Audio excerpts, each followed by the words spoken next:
Hi everyone. I've had to come to Harry because he's being a diva again. Say hi, Harry. Say hi, Harry. Say hi, Harry. Say hi. Say hi, Harry.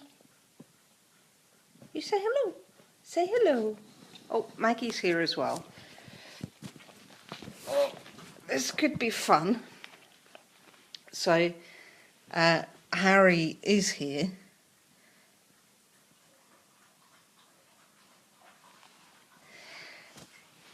But he wants to go to sleep.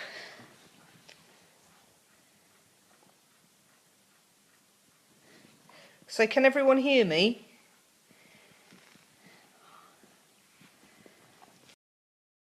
Gonna get poured. I know I'm gonna get poured. I know we're on the move. We're on the move. We're actually on the move. I think we might have a commando crawl down the stairs. But Harry, hello, hello. What's going on? Yes, it's Maggie. It's only Maggie. This isn't gonna work, is it? This isn't gonna work. Not if you're gonna get on me. Shall we come down here? Shall we come down here? What do you reckon? Or are you going to stay there? You don't know what to do you? Well, they do say never work with animals. Because animals have a mind of their own, quite rightly, of course. Harry is skulking away. He might come back. Then again, he mightn't. Are you going to come back up here, Harry? Oh, yeah. You're going to go lie down there? You're going to lie down there? That's it. You lie down there. That's it. No, without pawing me. So,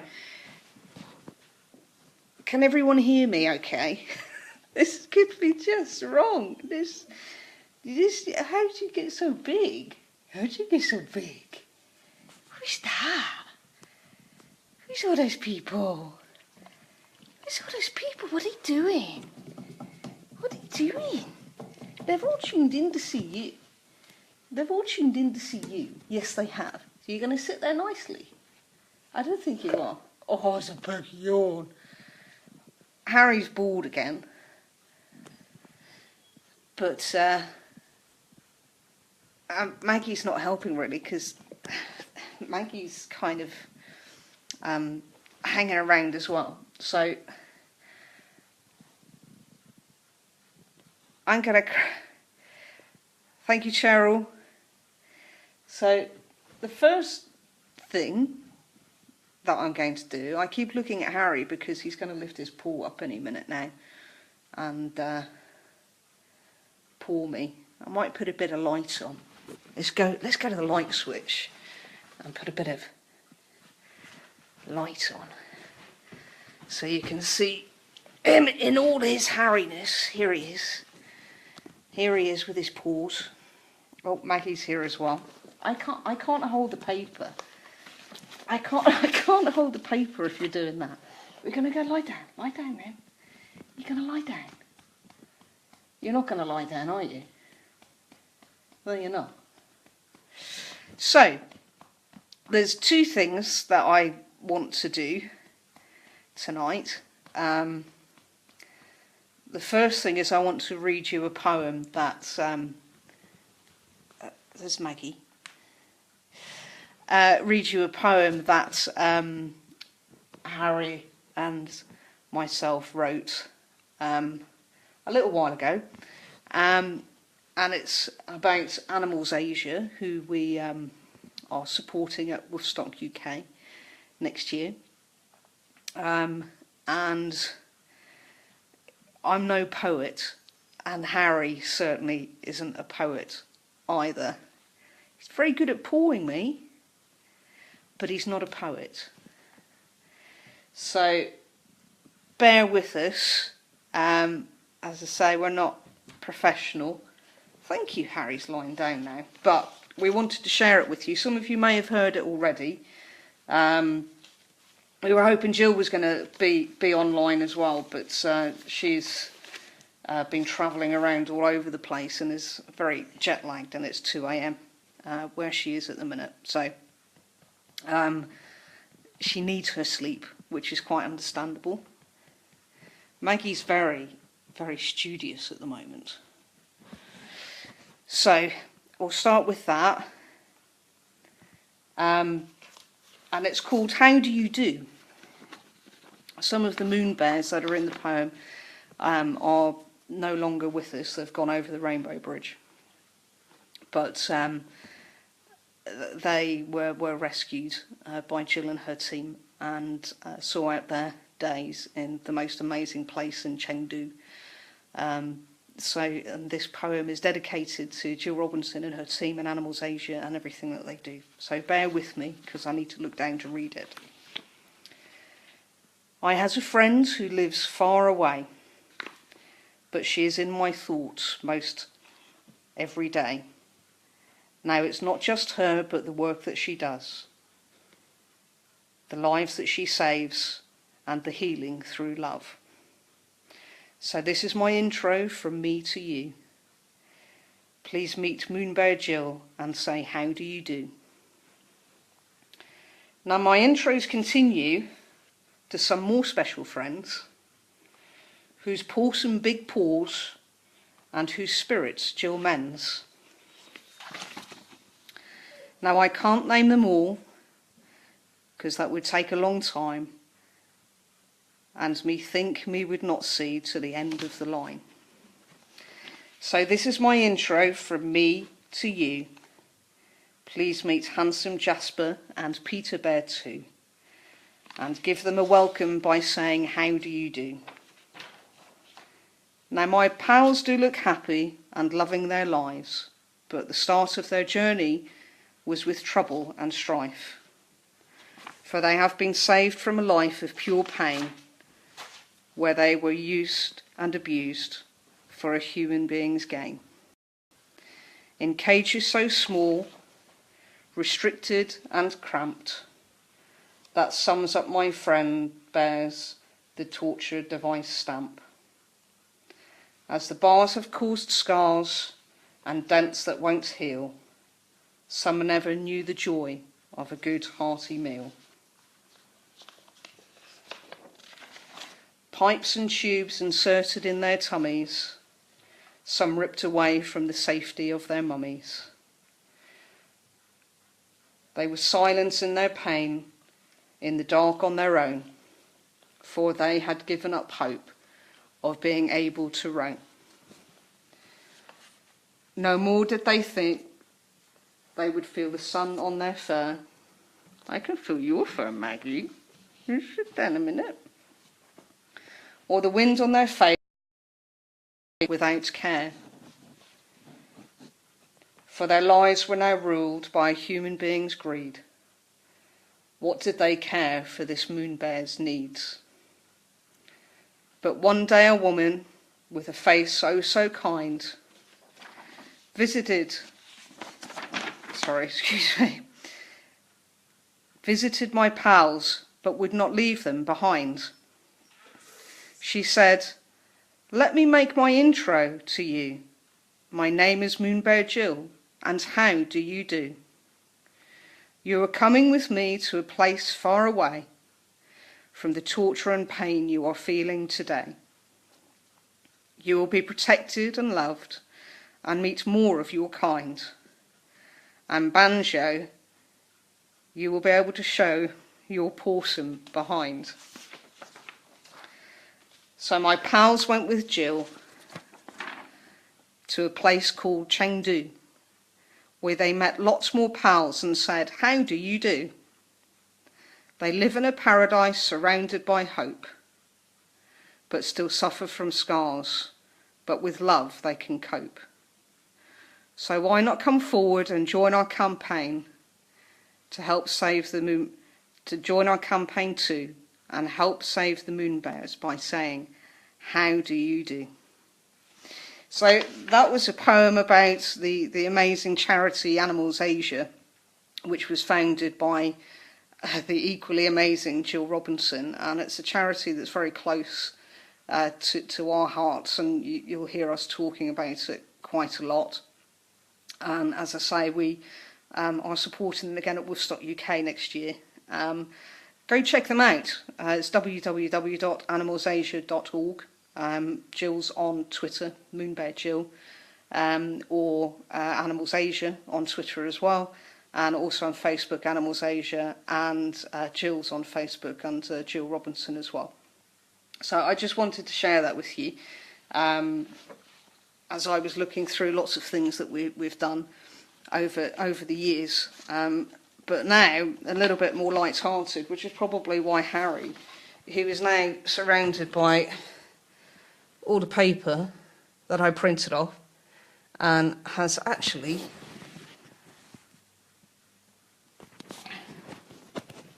gone to sleep on his woof bed, probably because the next story is about him and when he was a puppy. Now, this book isn't complete. It's a work in progress, and some of you have heard it already. But we kind of just wanted to share a bit with you after we went live last time, and to do something a little bit different. So also thank you, Jim, and more details on Animals Asia you can find on Woodstock UK website, www.woodstockuk.co.uk. There's a page on there under charities which talks about Jill and Animals Asia, and on the news feed there's also an interview between Harry and Jill on there as well, and you can click on their logo, and that will take you through to the website as well, so you can go through that way. So the story is kind of untitled. I like to refer to it as the ramblings of Spaniel Harry, because he does ramble quite a lot, to be honest with you. So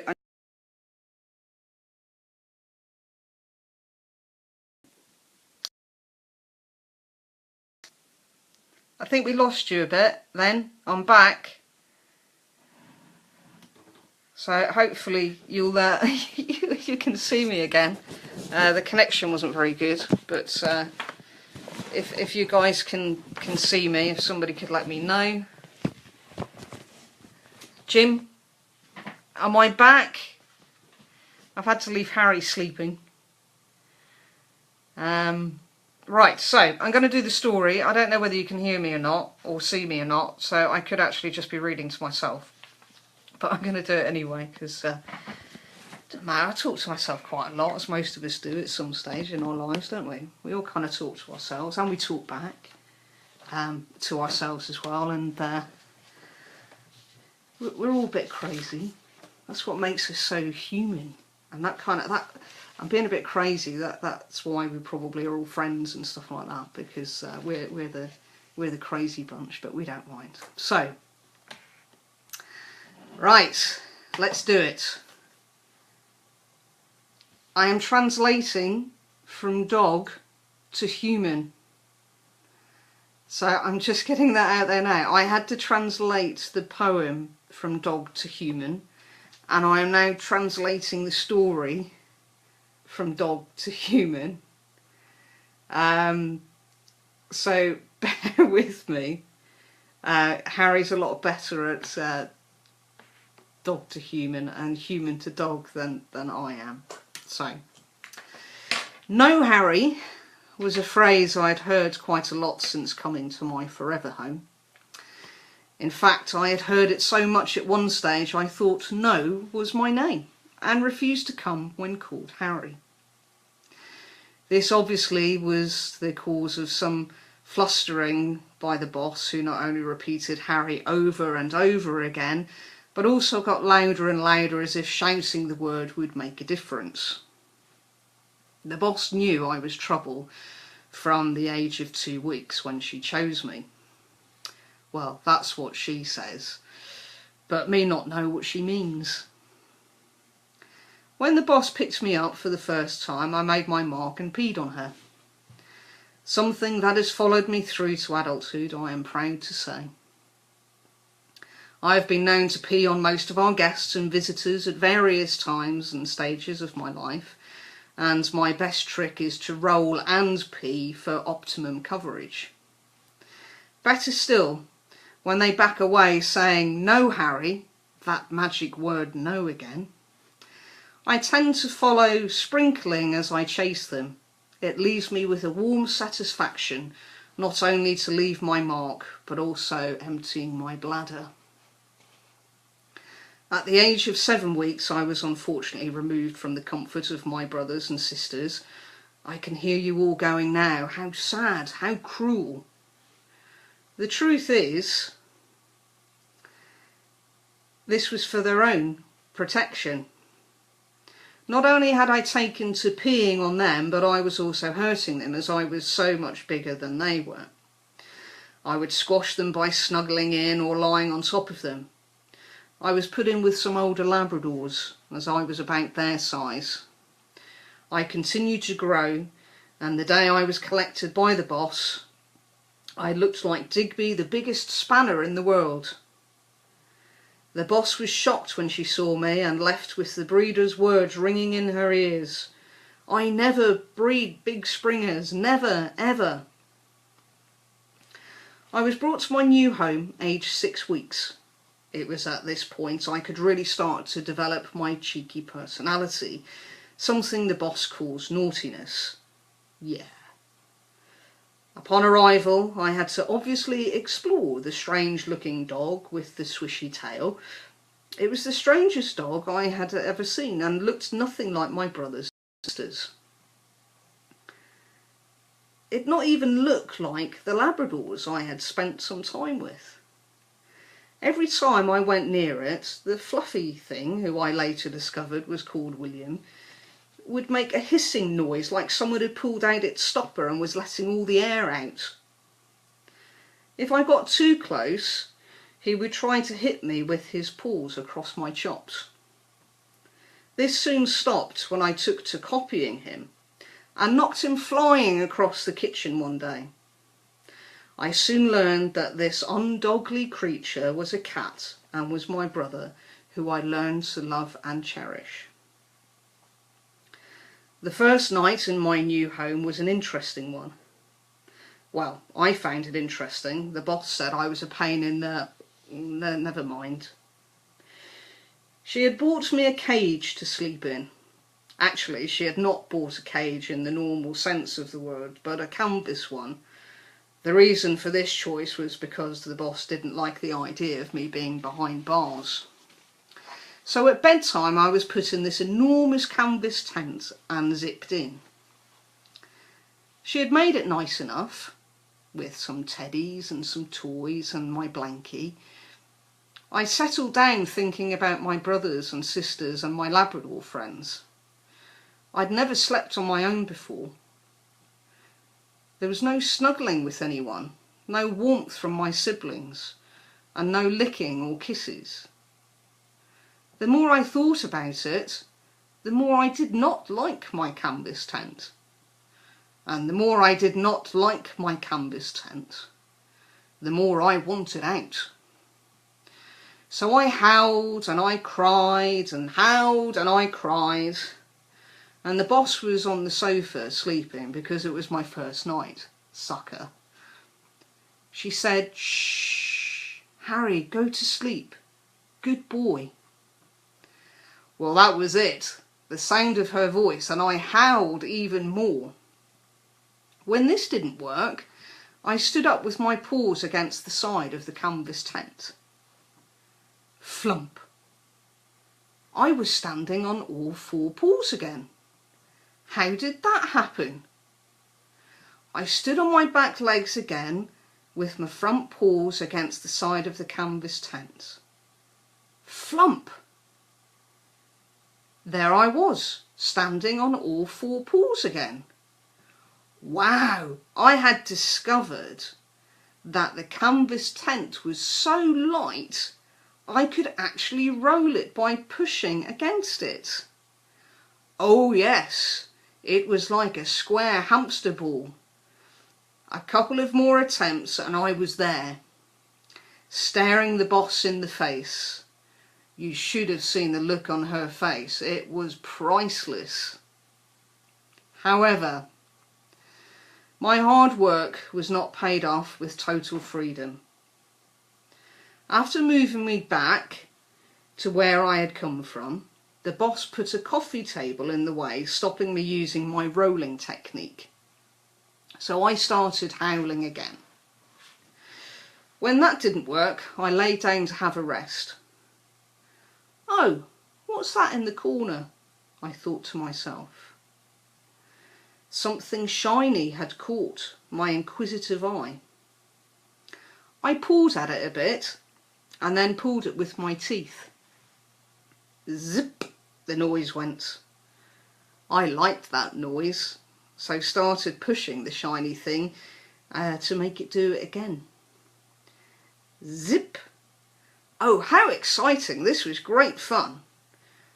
I then realised a gap had appeared at the corner of the tent. I pushed my snozzle into the gap and pushed. Zip! More noise and my head was out. One more push and zip! I was free! I was outside the canvas tent looking in. I found the boss and stood on my back legs with the front paws on the sofa. I found the breathing end and licked the end of her nose. You should have seen the look on her face. It was priceless. I spent the rest of the night snuggled up on the boss, and the next day she went out and bought a proper cage. That's it. That's actually true, and Harry did actually do that on his first night that I brought him home, and it was very much like a canvas tent that turned into a massive Springer hamster type ball as well. So I just wanted to share that with you guys. Harry is absolutely fast asleep on his woof bed. There will be no waking him. I'll take you out to him so you can say good night. Actually, if I show you my office, show you my office a bit.